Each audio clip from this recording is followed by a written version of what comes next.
রাজধানী উত্তরা আজমপুর ৭ নম্বর sector messrs cosmo filling station and service centre Mymensingh রোডে এই ফিলিং স্টেশনে এই দীর্ঘ লাইন ধরে যারা মোটরসাইকেল চালায় তারা দীর্ঘ লাইন ধরে অপেক্ষা করছে তেলের জন্য।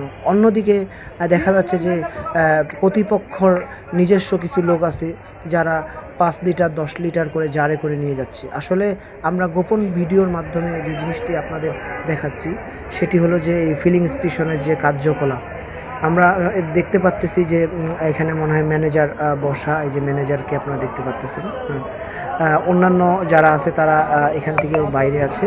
তো বিষয়টা আসলে অন্যরকম হয়ে গেলো যে যারা তেল নেওয়ার জন্য দীর্ঘ লাইন ধরে আছে তারা তেল পাচ্ছে না, অথচ অন্যজনকে তারা কর্তৃপক্ষ জার ভর্তি করে তেল দিচ্ছে।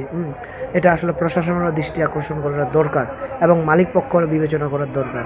আমরা এই জিনিসটা আপনাদেরকে দেখাইলাম, আপনারা দেখেন যাতে করে ফিলিং স্টেশনের মালিক পক্ষ সচেতন থাকে। ওকে, আল্লাহ হাফেজ।